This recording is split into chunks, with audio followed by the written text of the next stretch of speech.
Hi.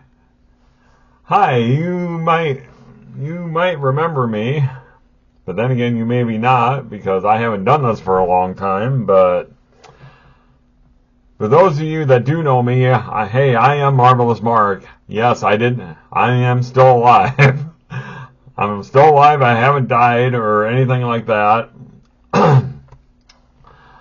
I know I've been gone for quite a while. I've only made a couple of videos here in the last, it's been a while since I've done this kind of even somewhat regularly, but if you wondered where I've been, life's kind of gotten in the way. My job, life itself, my hours at my workplaces have not been ideal. Actually, in some ways, it might still not be, but I now have I've had a daytime job for the last 3.5 years, so. But still, even with that, it's kind of early in the morning, so I haven't been able to do videos like I've wanted to, and that sort of thing, but. Excuse me. But after the events of the Elimination Chamber last night, which happened in Toronto, I kind of needed to give my thoughts on what happened. So I don't know how often I plan to do this. I may do it for I may go back and watch like an old PLE or a pay-per-view or something like that. Something that has some significance to me. Something I haven't already done. But as far as that goes, we'll just have to wait and see on that. But I really do kind of want to get back into this, just at least a little bit. So anyway, but with that said, let's get into the Elimination Chamber, which happened last night in Toronto, Ontario, Canada, at Rogers Centre, which used to be known as Skydome. So last night they started out with the women's Elimination Chamber match. Let's see if I can remember who was all in this. Bianca Belair was in it. Naomi was in it. Bayley was in it. Alexa Bliss was in it. Liv Morgan and the newest member of the Raw women's roster, Roxanne Perez. But so the match starts out with Liv Morgan and Naomi look like they're going to start going at it, but then you hear music and you get the return of one Jade Cargill. And she starts making a beeline to the ring. You're thinking, oh gosh. What they were having you think is that they've been dragging out this storyline with where who attacked Jade Cargill. It's kind of like if you're an older person like myself, it's almost like that storyline that they had on Dallas way long time ago it was this Who Shot JR. but Jade Cargill gets into the chamber. Makes it look like she's heading towards Liv Morgan, but no, she kind of pivots and she goes after Naomi. It's like holy shit! Oh, did Naomi have something? Did she do all this? And it's like she beat the holy fuck out of Naomi, which. I mean, she was just hammering her from pillar to post. She ends up slamming the chamber door on her, and I'll tell you what, the crowd wasn't booing her. Hey, and why should they be? It's like Jade Cargill was the one that got attacked. She's not the heel here. It's like, does that mean that Naomi did this, or did Bianca Belair do this? It's almost like you have more questions than answers right now. It's like, did they both have something to do with it, or did Naomi act alone? Did her and Bianca have something? Did Bianca have a hand in this too? It's like, I guess we don't know, but as far as what happened in the actual match, it's like it seemed like everybody got a little bit of shine in this match. Bayley was the one who went out first. Liv Morgan beat her, took her out, and then you got Roxanne Perez was knocked out by Alexa Bliss. She was taken out, and then Liv Morgan got Alexa out. So basically, it came down to Liv Morgan and Bianca Belair, and you're thinking, oh gosh, we're not gonna see Liv Morgan and Rhea Ripley go at it again, are we? It's like, that feud lasted way too long, I thought, but Bianca all conflicted and everything during the match, but she overcomes the odds and she takes out Liv Morgan. And your Women's Elimination Chamber winner is Bianca Belair.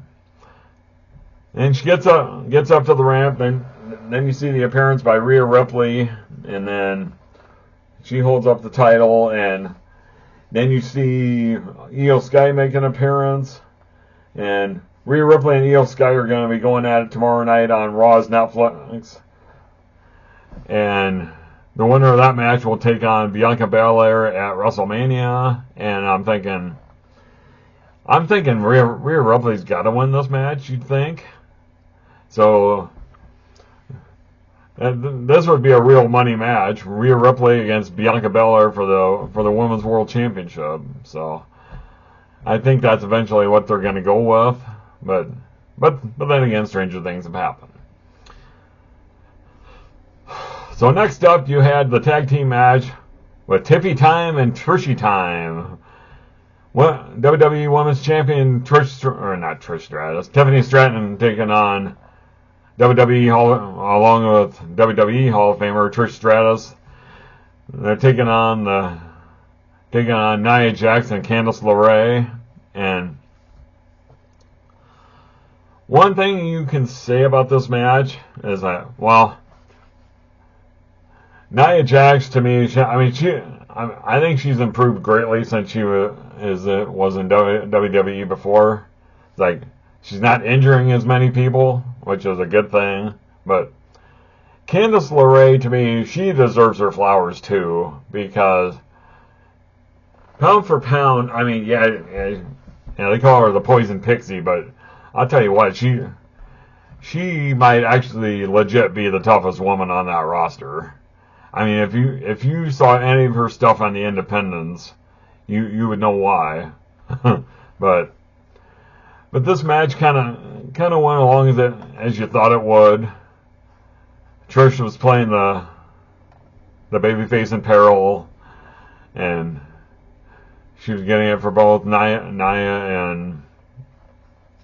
Candice, but she ends up getting a tag made to Tiffany. It's like, this is more of a showcase for Tiffany. It's like, Trish is kind of there. It's Trish's hometown of Toronto, Canada, and she got.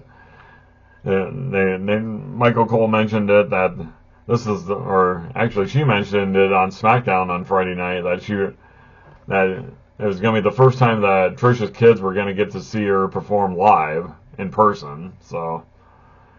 But this is more about Tiffany getting over more as a baby face, and it's good that they finally quit fighting against the grain with this. Tiffany Stratton's been getting great positive reactions ever since the show down in Perth, Australia. They loved her down there, and it took a minute for them to get it in the United States, but I'm glad they're not fighting the grain with this anymore. And the fact that she's taking on Charlotte Flair for the WWE Women's Championship at WrestleMania, it's like, in no universe should Charlotte Flair be the babyface here. It just should not happen. But So Tiffy and Trishi got the win, as you would have expected. The only thing I thought was that I thought Candice was just in it to take the fall, but no. Stratton got the pin on Nia. Nia was the one that ate the pin. So next up was the unsanctioned match with Kevin Owens and Sami Zayn, and as the saying goes, I think these two are probably destined to fight forever. But I'm not gonna lie, I wasn't a big fan of them running this feud back yet again. But with the unsanctioned stipulation, I mean, they could just throw the literal kitchen sink at each other. It's like, you knew it was probably going to be a banger and all this good stuff. One good point that about this match is that the referee, the assigned referee to this match, he wasn't wearing like normal referee gear, so I kind of tied into that. Kind of tied into the stipulation where, hey, it's unsanctioned. WWE kayfabe has nothing to do with this. Hey, we washed our hands of this. But one thing I thought was kind of surprising is Michael Cole acknowledging the fact that El Generico and Kevin Steen did this back in Ring of Honor. If you saw any of their matches in Ring of Honor, like I believe I was at a Final Battle. I want to say it was like 2010. That ladder war that they had. Oh, if you have not seen that match, scope it out either on Honor Club on the Ring of Honor website, or it might be on YouTube somewhere. It might be, but if you want to see how they did it, go watch that match. But this match about like you would have thought, but I'm kind of overseeing these two fighting, but KO ends up winning this match. I mean, there's just so many crazy spots in this match, and it wasn't even funny.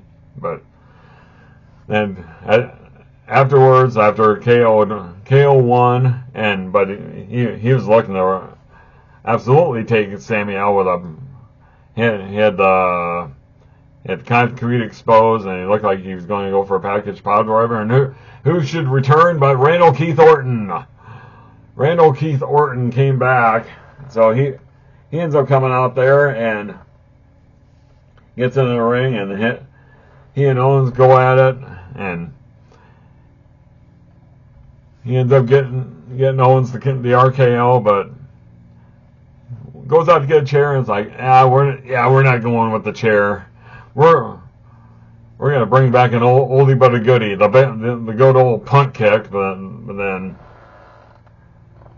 WWE officials and referees stop him, and like security guys trying to keep him away. But Owens ain't an RKO, and then the security guys all come at him. It's like you get an RKO, and you get an RKO, and you get an RKO. Oh, that was some good shit right there. So I'm guessing that's going to be a WrestleMania match too. So we'll see what happens there. But then you get to the main event, the men's Elimination Chamber. There's some good stuff in this. I mean, you got McIntyre, you got Priest, you got Punk, you got Rollins. You've got Logan Paul's in this, and John Cena. It ends up being the final three of Rollins, Punk, and Cena. So you got them, and then after that, it comes down to Punk and Cena, and after they ping pong Rollins into the pin, and so Cena ends up choking out Rollins, or not Rollins, but Punk with wasn't really an STF so much, but it was like looked more like a bulldog choke of sorts. But So Cena's going to WrestleMania, and he's going to take on Cody Rhodes to perhaps get number 17. So then about a couple of minutes later, after the kind of a celebration, then Cody Rhodes is coming out there for his big decision with the final boss, The Rock. Excuse me. But so Rock's looking for his decision. It's like I've given my soul to this business, like to this ring and these fans. So hey, Rock, basically doing that. It's like, and then Cena's just like yeah, and then they end embracing, and then it happened. John Cena turns heel, and I was kind of watching this on my phone because I was watching Iowa State defeat Arizona last night, and I was kind of watching both because hey, Iowa State takes priority, especially the basketball team, especially at this point of the season. Hey, we're into March now, so it's gonna be March. It's March Madness now, baby. But I just never saw. I never thought that they would ever pull the trigger on this. It's unreal. It's almost surreal. It's like you got The Rock and Cena at both as heels, and they're aligning forces. Like, and then you got Travis Scott out there who came out there with The Rock, and John Cena's giving Cody the business and everything, but I mean, Travis Scott gets involved. It's like he stuffed the fuck out of Cody Rhodes. It's like makes you wonder if Cody didn't go back there after this all happened. It's like get back in there, and if it had been me and he stiffed me like that, I probably would have gone after him too. And it's like it'd be like, what the hell, man? But you know what? If they do this right, and I'm saying this in all seriousness, if they do this right, this could be one of the greatest two-man power trip type things that I've ever seen. And there's some guy on X, I think I either saw it last night or I saw it earlier this morning, where he was kind of comparing this John Cena heel turn to Hulk Hogan back in 1996 when he turned on Macho Man to form the NWO along with Kevin Nash and Scott Hall. But I don't think so. This to me is more like Andre the Giant in 1987, aligning himself with Bobby the Brain Heenan to go after Hulk Hogan in the WWF Championship. It kind of seems more like that than Hulk Hogan becoming Hollywood Hogan and forming the New World Order, the NWO. So, but I honestly do think if they do this right, this can be one of the greatest things ever. And you know, this might bring back some lapsed fans from WWE that quit watching it. They've quit watching it for a while. So it makes you kind of wonder how this is all going to play out. So I am for sure interested to see how this is all going to transpire. But anyway, as far as that goes, I am Marvelous Mark. I am still Marvelous Mark, and I hope to be doing this again like here real soon. So as far as that goes, I will see y'all later.